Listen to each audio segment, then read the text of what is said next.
The Child's Book of American Biography by Mary Stoyell Stimpson, narrated by Kaylee Russell. The Child's Book of American Biography by Mary Stoyell Stimpson. Section 1. Forward.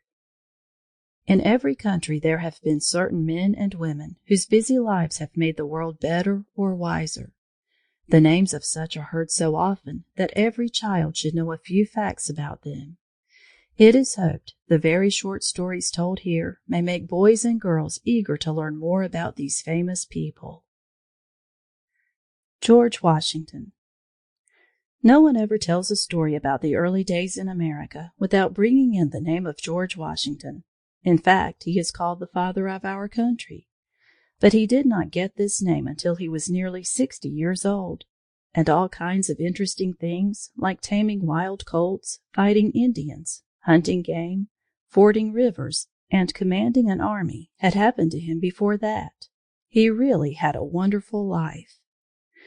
George Washington was born in Virginia almost 200 years ago.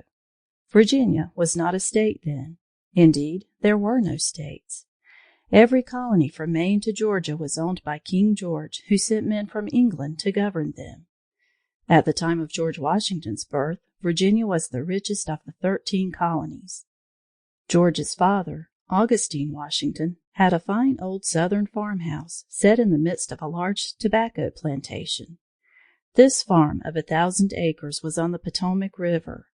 The Washington boys, George had 2 older brothers and several younger ones, had plenty of room to play in, and George had a pony, Hero, of his own. George was 11 years old when his father died, and his mother managed the plantation and brought up the children. George never gave her any trouble.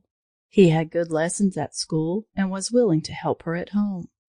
He was a fine wrestler and could row and swim. Indeed, he liked the water so well that he fancied he might lead the life of a sailor, carrying tobacco from the Potomac River to England. He heard stories of vessels meeting pirates and thought it would be very exciting, but his English uncle warned Mrs. Washington that it would be a hard life for her son, and she coaxed him to give up the idea. George had shown that he could do the work of a man on the farm when he was only 16. He was tall and strong and had a firm will. He had great skill in breaking colts and understood planting and harvesting, as well as tobacco raising. Being good at figures, he learned surveying. Surveying is the science of measuring land so that an owner will know just how much he has, how it lies. Sample complete. Ready to continue?